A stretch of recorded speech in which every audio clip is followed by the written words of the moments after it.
Welcome to the InterMarket Analysis Update. This is a video that I do every week where we look outside of the price action of what's happening in the S&P 500 at other markets just to see if we can get some insight as to what's happening because no market exists in a vacuum. What happens in one market can have an impact on the other. Now, if you watch these videos on a regular basis, there's really no changes this week in the bigger picture. We're still looking pretty positive overall, but we're seeing this shift going from growth over to value, which is the market still getting more defensive. And we saw that this past week where we ended up having a down week. Even with Friday's bounce, we may have came up as far as the index is concerned, but we're still showing this more defensive shift.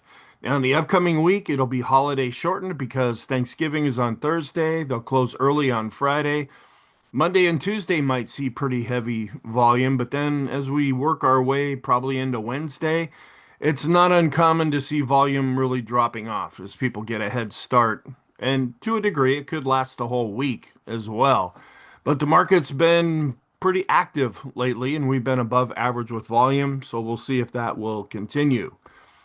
So, this is being prepared for Monday, November 24th.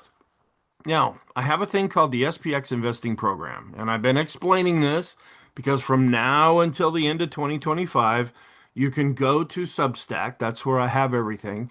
And even though if you go to the full-blown site, you do have to provide payment information, but nothing is charged to you.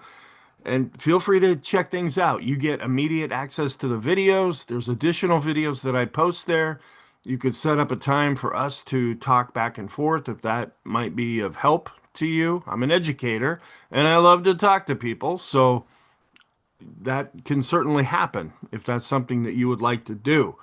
So check it out and just see if this overall program is helpful to you. All right, so the areas that I'll be covering. First, we look at the S&P itself. So that's not outside of the S&P. We look at valuation. And anytime we start going down, which is what we've been doing lately, valuation gets blamed. It's one of those, well, we don't really know what else to blame it on. Let's say the market's overvalued. Well, we've been overvalued for a long time. And even with the declines that we've seen, we would have to fall a lot more just to stop being overvalued. So, again, we don't use it as a timing tool. We just use it to say, okay, yeah, we know the market's overvalued, but how are earnings looking going forward? And they're still looking quite positive. And so that tends to justify the overvaluation. People don't mind buying something that's expensive with the hope that it will become even more expensive. So, all right. Then we go through growth versus value. And this is where we're seeing the shift. Bigger picture, we're okay. Shorter term, we are still drifting over and looking more defensive. And we'll look at inflation. Is the market concerned about that right now? The the short answer is no. The market's not concerned about inflation currently. And we look at some other markets just to kind of keep an eye on things. And then we look at the 11 S&P sectors, different indexes that we follow, and then correlations between markets to see how they're interacting with each other. Then some very long-term trends. I go through a few monthly charts just to see what's the really big picture looking like. And then at the very end, a positive negative list. Again, if you watch this regularly, there's no changes. We're just seeing shifting that's been continuing. And yes, looking a little bit more defensive. Okay, first valuation. This is what I'm talking about, where we would have to come all the way back down to this red dashed line just to stop being overvalued. And that's a PE ratio of 20. And we're well above that currently. And you can see here's a breakout of price versus the red dashed line. And we've been that way, and the market spends a lot of its time above this red dashed line. So that's not necessarily strange. It's when it's happening. It's just when we start to fall back, it's like, uh-oh, overvalued, overvalued, because it's like maybe they don't really know what else to blame it on. That it's just normal market action. The market doesn't always go up as much as we would like to have that happen. This looks at that same thing, showing all the way back to 1980, different events and what the valuations were at that time. All right, then Robert Shiller developed a variation of just the raw PE ratio, which is what I just showed you. This looks at earnings over a 10-year period of time and smooths them out because any company can have just this blowaway earnings report because of some event that happened. They sold a factory or something came through or they got a judgment or something, and that came into their earnings report. So to get it more over an average, Robert Schiller came up with the PE 10, or it's also called CAPE, CAPE. And then he comes up with his numbers as well. And even though we're coming down a little bit here, we're still very, very high at 38.94. And we look at the chart and you can see historically, going all the way back to the 1800s, yeah, we're overvalued. And then we also look at the median and the mean, which is more like the average price. And it's been this way for years now, between 16 and 17. So yeah, we're overvalued this way. And then even looking forward, this is what the market bases things on. Now we're pulling back here because we had a down week. The purple PE ratio, that's the mega cap 8. And this is Alphabet, Amazon, Apple, Meta, Microsoft, Netflix, Nvidia, and Tesla. So sometimes folks put it into the Magnificent Seven, the Illustrious 11, whatever you want to do. But this is developed by Edward Yardeni. And we have been coming down, but we're still way high at 28.82.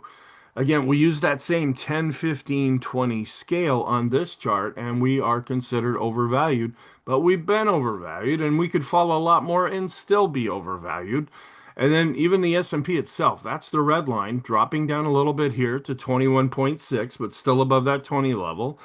And then there are two small cap indexes that I follow. One is this one, the S&P 600, and I use this because this is an S&P index and it lines up with these PE ratios that we follow. There's another small cap index called the Russell 2000, which is probably more popular, but it doesn't line up all that well with the PE ratio. So I just look at them both. For years, I just used the Russell 2000, and then as it kind of went through a shift a little bit there and kind of fell out of favor, and now it's been coming back more into favor. At least that's what I found. And so I just look at both of them to see are they confirming each other. And this measures the mid caps and the small caps, which are coming in more fairly priced. And even though they had a good up day on Friday, they've really been lagging behind. The mid caps are not doing good at all. And the small caps, they have little spurts of upward movement thinking, oh, we're going to get the rate cut after all. And then they zip up and then, well, maybe we won't get the rate cut. And then they go back down. And we've been watching this for the last number of years. And we're coming into a period of time that people call the Santa Claus rally, which should be starting about now, but it hasn't. It really starts in December quite often and then can carry through over into January. And we've seen that the last couple of years, but then once we get into January, it's like, okay, we're done with the small caps now, and they'll go back to just either declining or going sideways. And they were up in Friday's session because there was some statements that came out saying that maybe the rate cut in December will actually happen. At least that's the way the market took it. So, yeah, we got a little bit of a bounce from that. But still, even with where things are at right now. We're coming in at 15.6 with the mid caps and 14.6 with the small caps. So they're more in the fairly priced range right now on that 10, 15, 20 scale. Now, here's where we're seeing more of a shift. And we've been seeing this for a while now. This doesn't change overnight. And we saw a little bit of a recovery, a little bit, not much, but a little bit of a recovery in Friday's session here. This is just looking at growth by itself. And this is still in an uptrend, but you can see going back into October, we topped out here and we've been starting to come down. And we're dealing not only below the 50-day moving average, which is in blue, but we're also dealing with the 200-day moving average, which is in red. Now, Thursday was a pretty significant down day. It was a classic pump and dump.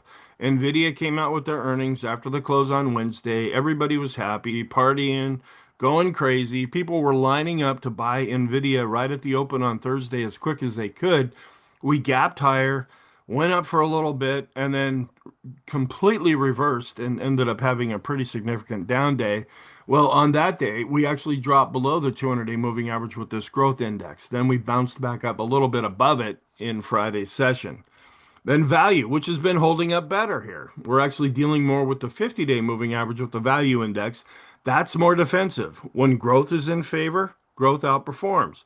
When the market's getting more defensive or getting ready to go down or to continue going down, then we see value holding up better. And it's not the value doesn't go down, it's that value tends to hold up better, sometimes goes up, but it tends to go down less when the market is more negative. And we've shifted over more to a negative environment. Now we're going to see in the upcoming week, as we finish out November and go into December, is that negative bias going to continue? Are we going to hit a bottom at some point and then be able to bounce up out of that? That's what I cover in the daily videos each day. Where we get the insight, though, is when we do ratios between the two, growth versus value. Bigger picture, growth outperforming. More in the short term, pulling back here. Bigger picture, value underperforming growth. Shorter term, value outperforming growth. Then we look at this in a number of different ways. These are a couple of ETFs where growth is outperforming but pulling back. You're going to see this through all the charts, and that's why I use a lot of different charts. Are we seeing confirmation across different indexes, different ETFs, longer term charts, shorter term charts? We want to be seeing the same basic thing across the board.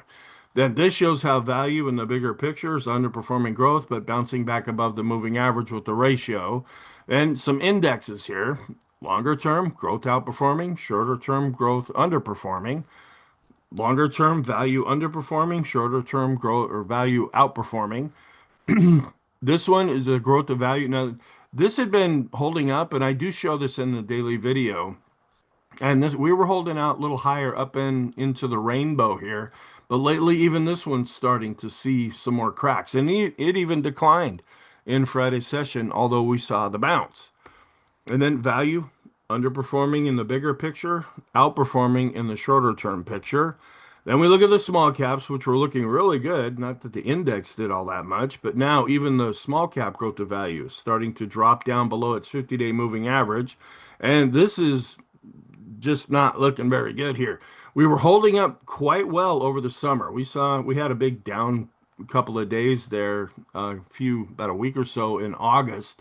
But then we got back above the 50-day moving average with the mid cap growth to value ratio, and we were holding out above that. And then we get into the latter part of October, we top out there, and this is really coming down. And that's more negative for the market. And it improved a little bit on Friday, but you can see we're still well below the 200-day moving average. Now, this is the one that I look at because I ultimately deal with the S&P 500, and where we topped out with the growth to value ratio right at the beginning of August, we fell back down and then just been trailing down and breaking below the 200-day moving average. Here, this now bigger picture, it's still in an uptrend, but even this is, if this continues on the way it has been, this uptrend is potentially even in danger. Down here where I have it highlighted, that's where the red line crossed above, excuse me, the blue line crossed above the red line, creating a golden cross. Now, inflation, the market's really not all that concerned about inflation right now. You can see the CRB index actually on the monthly chart dropping below its moving average. This won't be complete for another week until we finish November. And now we've been watching this. This is an inflation to deflation ratio, and that had really been going up. But this is a proprietary indicator developed by Martin Pring, and I just haven't been seeing a lot of confirmation in other areas here. And this is longer term. We just keep an eye on this, and lately it has been coming down. And then here's the daily chart of the CRB index, just kind of moseying along, going sideways, actually dropping below its moving averages there. If we were more concerned about inflation, the CRB index would really be going up, and it's not going down, but it's not going up either. And then the Baltic Dry Index, now this is in an uptrend, and this could potentially be somewhat inflationary in a general sense. When this market is going up, it costs more to ship products in the Baltics. And when this is going down, then that tends to be more deflationary. And then what does the market think of inflation? Here's an ETF and not much. We're just chopping along sideways. We're still tending to drift lower. We bounce back a bit here with this ratio. This is the previous ETF that I showed, inflation expectations to tips.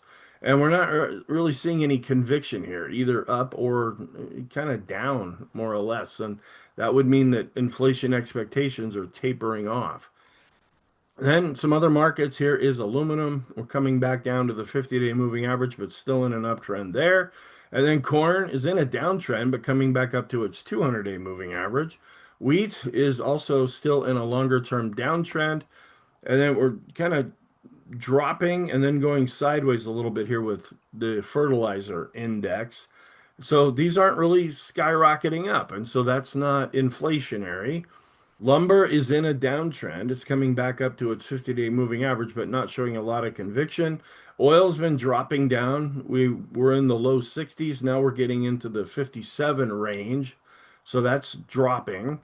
And then we look at the oil to 10-year correlation, and they're having a tendency to go in the same direction here. They're both going down right now, where interest rates have been going down, oil's been going down, and that's why we're seeing this correlation study at the bottom go up. And then the gold to oil ratio, well, we had gold kind of going sideways now. It's holding up. It's still the best performing asset in 2025.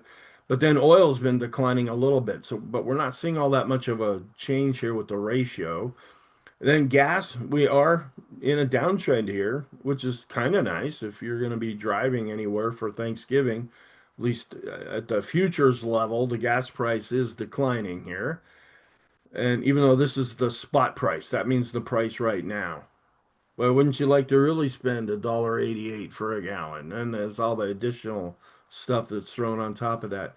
And then heating oil, well, it's getting a little colder now, so that it's actually in an uptrend. Natural gas has been going up here, so that's in an uptrend. We'll see if that continues to go up. And then diesel has been starting to go back up a little bit, but not really breaking out of the recent range that it's been in. Copper, we follow this.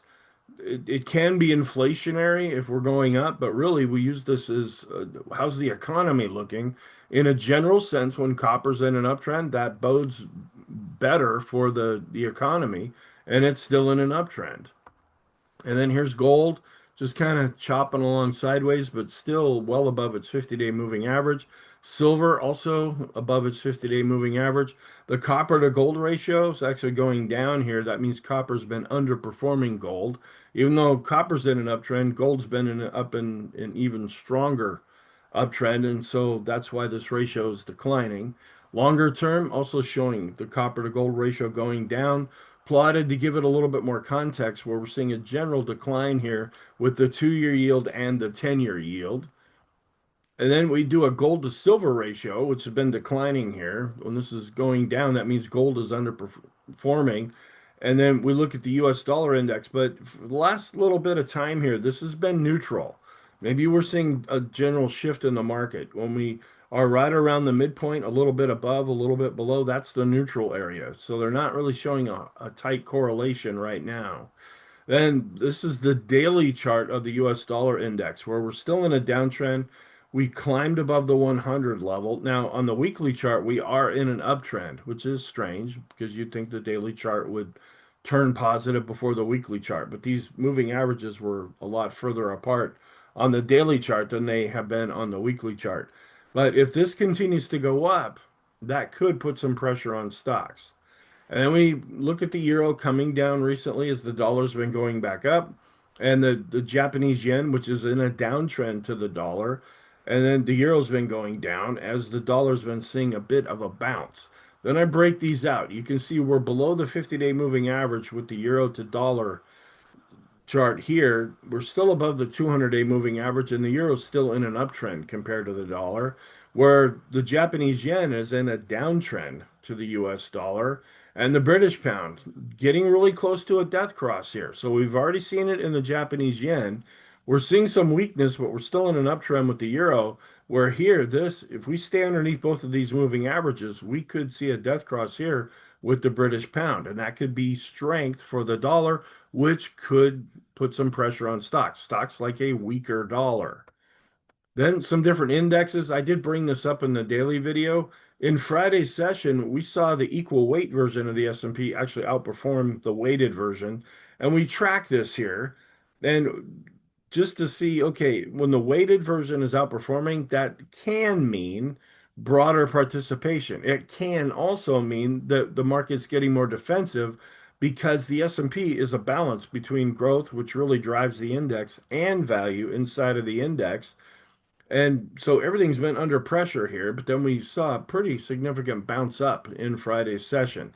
We look at a ratio where overall the weighted version of the S&P continues to outperform. That's because stocks like Nvidia, Google, Apple, Microsoft, they're in the S&P 500 and they've been doing really well. Tell that to Thursday with Nvidia, but this ratio has been going down. But lately you can see how it's bouncing back up. Not a big deal, but just something that we're noting here. When the equal weight tends to outperform, we're and combining that with other things that we're seeing, that shows a market that's still getting more defensive. And stocks to commodities coming down, actually dropping below the 50-day moving average. Commodities to stocks coming above the 50-day moving average. And then the Nasdaq 100 is underperforming the S&P 500. Bigger picture, it's doing fine. It's outperforming. Going back to the latter part of October, we started to see this ratio come down and it's continuing to fall because the Nasdaq 100 is growth and the S&P is growth and value. So when this is coming down, that also shows that the market is continuing to be more defensive. The S&P 100 showing a little bit of weakness when compared to the S&P 500, but in the bigger picture, still in an uptrend. Nasdaq coming down and dropping below the 50-day moving average when compared to the S&P 500, where the Nasdaq is growth and the S&P is growth and value. And the Nasdaq 100, it's still hanging out down around its 50-day moving average and in a downtrend when compared to the rest of the Nasdaq. And small caps, they bounced back up in Friday's session, but in the bigger picture, they are continuing to underperform the S&P. This also shows the red ratio, that's the small caps to S&P. The blue line is the S&P itself, and they've really gone off in different directions over the last few years. Mega caps to equal weight, this is still quite positive in the bigger picture, but falling back below its 50-day moving average. And mega cap growth actually falling a little bit below its 50-day moving average. This has been the real driving force of the market. And as those big stocks have come under pressure, we're seeing this pulling back a bit now. And then the robotics and AI ETF just not doing so well. There's been some concern that there maybe we're in an AI bubble, that these billions, if not trillions of dollars that are being spent for AI server farms and infrastructure that's going to be wasted money. And once they get them built, then what are they going to do? Well, there's a lot more to the story than just that, but this has really been coming down in and of itself. Now, it's holding up a little bit better when we do a ratio with the tech sector because the tech sector has been under pressure lately too. So even though the AI ETF is underperforming, it isn't going down like what we're seeing when we look at the chart all by itself. Small caps still continue to underperform the tech sector, even though they're bouncing back up to the 50-day moving average with this ratio. And then bigger picture, semis are outperforming tech. Shorter term, we've been seeing the semis underperform. Dow Jones Composite fell down underneath its 50-day moving average, but it's still in a longer term uptrend. All world stocks, when you take out the US, we're seeing a little bit of weakness here. This had been holding up a little bit better, holding out above its 50-day moving average. Now we're seeing it falling down below its 50-day moving average. But when we put the US stocks back into the ratio equation, we're just kind of humming along here sideways, not really showing any massive performance. Then low volatility, these are more defensive, not going down, not really going up, just holding up for right now. Again, in the bigger picture, when we look at a ratio, the low volatility stocks are going down. That's positive. That means the market's not more defensive. But shorter term, this ratio is going back up, which is more defensive. And energy bouncing back up above its 50-day moving average when compared to the tech sector. But in the bigger picture, energy is underperforming. Then growth stocks versus bonds here, seeing a little bit of a pullback below the 50-day moving average. Discretionary to staples falling underneath its 50-day moving average, but in the bigger picture, discretionary is outperforming. And staples underperforming, but in the shorter term, they've been outperforming. Staples are toilet paper and toothpaste, which are more defensive. The tech sector had been really outperforming the 10-year yield, now falling back below the 50-day moving average. And then here's the 10-year yield actually climbing above its 50-day moving average when we compare it to tech, an inverse of what we just saw. And then gold to the S&P. Gold's been going sideways. The S&P's been under pressure. It was down on the week. So this ratio has been holding up pretty strong here. And then gold to the dollar. This is chopping around a little bit. The dollar has to show more strength than what it's shown for this ratio to start coming down. But when this ratio is really going up, that just means that gold is outperforming.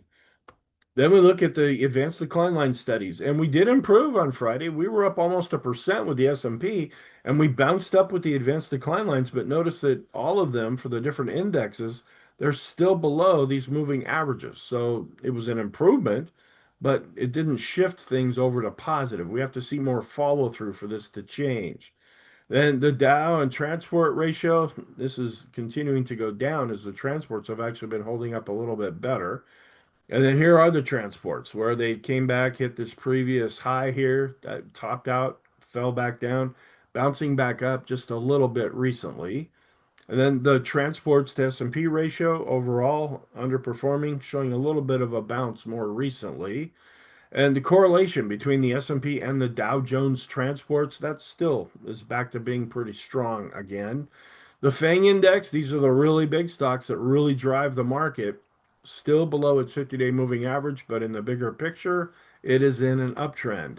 And traditional Dow theory here, where we said just week before last, we set an all-time high with the Dow. We've been pulling back recently.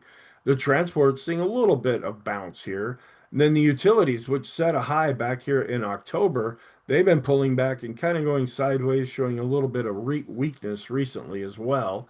And then instead of using the Dow, we use the S&P for a new look at Dow theory, just coming down here with the S&P, coming down with the Nasdaq. So not really seeing any divergence here. They're both going down together.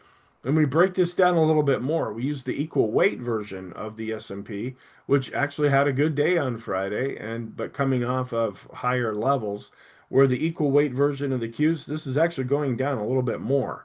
So we're seeing a little bit more conviction here with the Qs than we are with the equal weight version of the S&P. The Wilshire below its 50-day moving average, below the 50-day moving average with the total US stock ETF. NYC Composite still in an uptrend, but below its 50-day moving average. ARC still in an uptrend, but actually coming down, possibly getting close to its 200-day moving average. High leverage loans, we haven't even come back down to the 50-day moving average. So this is another barometer of the economy. This is still looking pretty solid. And all stocks, US and international, falling down below the 50-day moving average. You see a theme going on here where the bigger picture is still positive.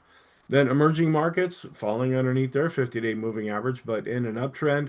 Microcaps underneath the 50-day moving average, but in a longer term uptrend. The really small stocks. And then the Japanese Nikkei index just coming off of recent all-time highs. Bitcoin, this is looking a little more dangerous here. Just not so long ago in October, we hit a high here at 126,300, and now we're at we're getting into the 83 range, and we actually went down to the 80 range there for a while. A lot of folks who bought right here, they're feeling like massive pain as we've just been going down here because this looked like we were breaking out, setting a new all-time high. What could be more positive than that? Well, we're seeing a real shift. And I've been following Bitcoin a little bit more closely, not because of Bitcoin, but because of the correlation between Bitcoin and the NASDAQ 100. And as this has been going down, the NASDAQ 100 has been going down as well. And I'll show that chart later on. And we lost the 50-day moving average with the SMH semiconductor ETF. That had been holding up. We lost it on Thursday. We came back up on Friday, but we're still below the 50-day moving average. But longer term, we are still in an uptrend. And then this is just the closing prices. This is that same ETF where we're coming a little bit further down into the rainbow. But in the bigger picture, we've been spending a lot of time above the rainbow, and the rainbow's been going up. And then the AI and tech ETF below its 50-day moving average, even though we did bounce in Friday's session. But bigger picture, this is still in an uptrend. This is the chart I was talking about, where the red line, this is Bitcoin. It's been under a lot of pressure. And then you can see where the NASDAQ 100 has been going down. And there's a really high correlation right now between the two. That means they're going in the same direction at the same time. And right now, this is to the downside. I follow this over the weekend, Bitcoin, because it's the only market that's really open.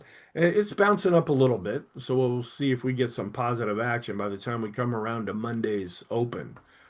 And then we look at the S&P on top and the home builders here, and pretty high correlation between the two. They've been going down, but they did bounce in Friday's session. And then looking longer term, using a KST momentum oscillator, flat to slightly declining in China. We are in a downtrend with emerging markets, Europe, Japan, and now the US is picking up the downward movement.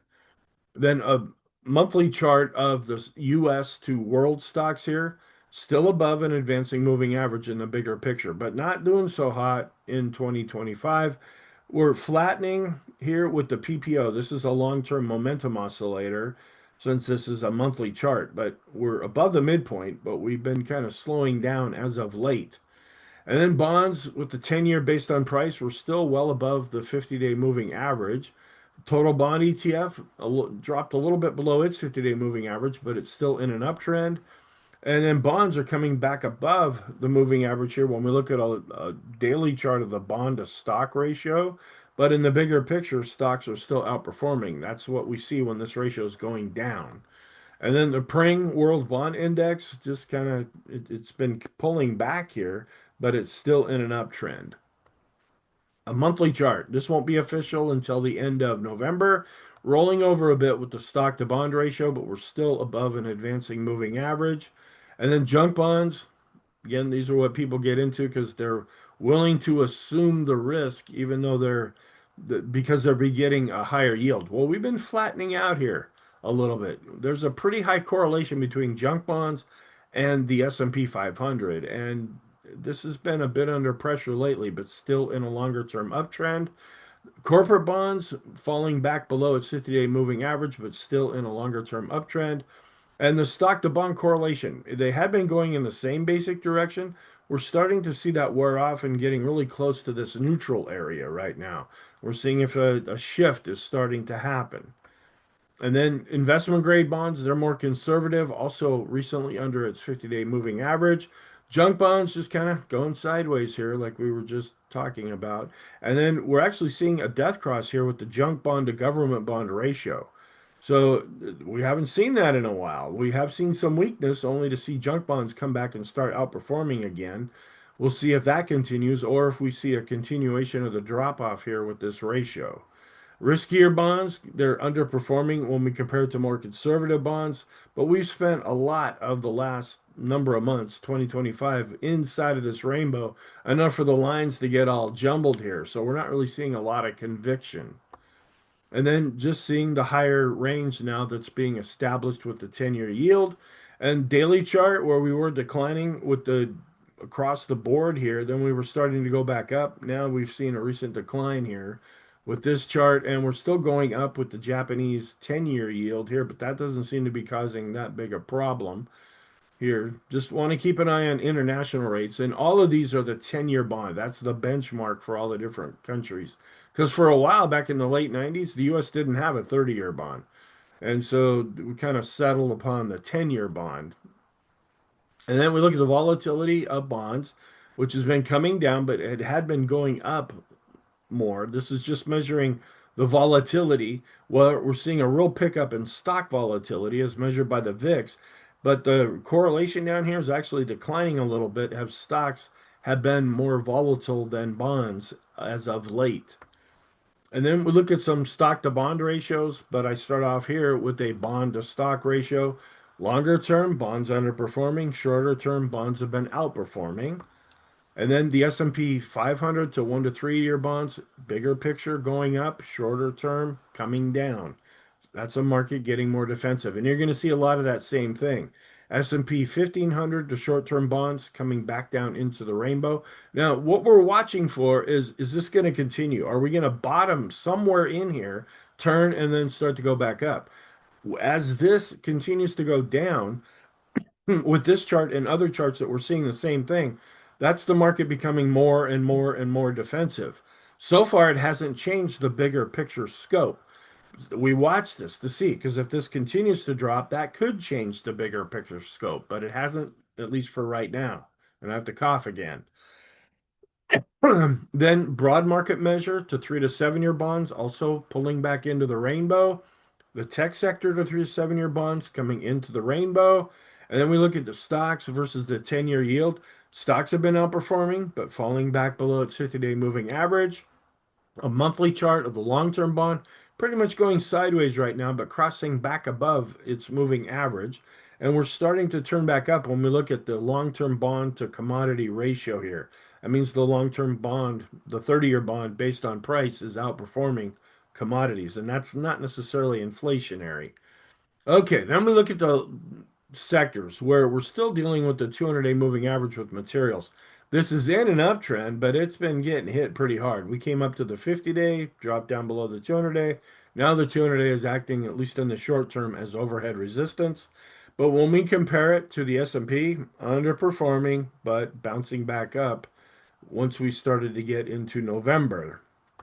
And then communication, a stronger area, still in an uptrend, but it's still below its 50-day moving average, and but below both the 50 and 200-day moving average when we look at the ratio compared to the S&P. This has been going sideways pretty much throughout the spring. It fell off a bit in the summer, started to show some strength late summer, early fall. Now it's been showing some weakness again. We want this to go back up to be more positive. And then energy, which is dealing with its 50-day moving average, it's also in an uptrend, but still in a downtrend longer term when we compare it to the S&P, even though we're above the 50-day moving average with the ratio. Financial still kind of hanging out just a little bit above their 200-day moving average, and I stopped showing this in the daily videos because we've been seeing this decline now, going all the way back to May of this year, and it just keeps going down, down, down, down, down. But lately, it's been bouncing back up a little bit, but not enough to get even to its 50-day moving average. Industrials falling underneath their 50-day moving average and underperforming when we compare it to the S&P. Tech sector, this is the strongest area, but lately it's been one of the weaker areas and falling underneath the 50-day moving average with the tech to S&P ratio. But in the bigger picture, it's still in an uptrend and outperforming.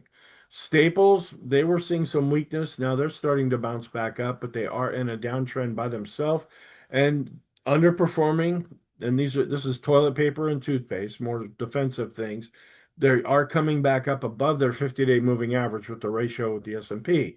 Real estate just cannot seem to get above its 200-day moving average in the past few trading sessions and coming back up to the 50-day moving average with the ratio to the S&P. Utilities coming back down, dropping a little bit below their 50-day moving average. A lot of sideways action overall. We are in a downtrend here with utilities, but they're above both of the moving averages. And then the S&P to utilities ratio, really choppy. So I used to show this every day in the daily videos. Not so much lately. And healthcare, this has been the strongest area. Going back here, it started to break out a little bit in October, and then it kind of went sideways for a while. Now it's been breaking out again in November. This is a defensive area, but this is seeing some more favor as of late. But when we compare it to the S&P, it's doing better. It's breaking above both moving averages, but it's going to need to sustain this or at least stay above both of the moving averages for this ratio to turn more positive. And then discretionary, still hanging out above its 200-day moving average, but well below its 50. And this has been a disappointing area. When we go back to August, and I was pointing this out at the time, it's like, okay, if you go back to 2024, we saw discretionary really breaking out and outperforming. Then it just kind of stopped, and now it's been underperforming the S&P. And semiconductors here, we're still below the 50-day moving average, but in a longer term uptrend. The semi to tech ratio, in case you didn't get it before here, bigger picture up, shorter picture down. And then the semi to Dow ratio, still looking okay, even though we're giving back some here. We're above the blue line. And then the Dow Jones Semiconductors, still below the 50-day moving average. Intermarket still showing, even though we're going sideways with gold, it's still up a little more than 55% year to date. Stocks are in a distant second. We have commodities and bonds about neck and neck, where we have the dollar and oil have been negative year to date. Correlations going in opposite directions with stocks to the dollar. And that's why if the dollar continuing to go up, that could pressure stocks. We kind of see that with this overall correlation. And then stocks to oil. That's neutral, but starting to go a little bit in the same direction as oil's been dropping, with the S&P dropping as well. And then S&P to the 10-year yield, neutral right now. Maybe a shift going on here, but we've been neutral now for the last few weeks. And then the 10-year to tech sector just coming out of neutral, having a slight tendency possibly to start going in the same direction, which lately has been down. And then the 2-year yield to stocks, they're tending to both go down together right now. A little stronger correlation there. Then a long-term chart, this is a monthly chart of the NYSE composite. Even with us pulling back, we're still above this longer-term moving average, but we're continuing to decline with the Copic curve momentum oscillator. The monthly chart here with the NYSE, we have been pulling back lately with the NYSE record high percent index. Then we move over to the S&P, pulling back here, but still above the moving average. The moving average is still going up. But when we look at the PPO, we are rolling over and just about ready to cross below the moving average. But it won't be official until we finish out the month of November. And then we look at the S&P again on top, and then a stock to commodity ratio longer term. This is actually turning back up, but it hasn't crossed above the moving average yet. And another US to global measurement here. Not much above the moving average, but we're still above an advancing moving average where the KST momentum oscillator is continuing to decline. Then at the end, and I haven't changed this, everything that was positive a week ago, 2 weeks ago, is still positive now. And you might want to just pause and look at these things here. And then over on the negative side, because there's only three things here, and with Bitcoin being on the list, that is where we're still seeing a downtrend. Now, on the daily chart, we're in a downtrend with the dollar index. On the weekly side, we're actually in an uptrend, and the yen is in a downtrend of the dollar, and Bitcoin is also in a dollar as well. Thank you. Have a wonderful weekend, and I will talk to you in the next video.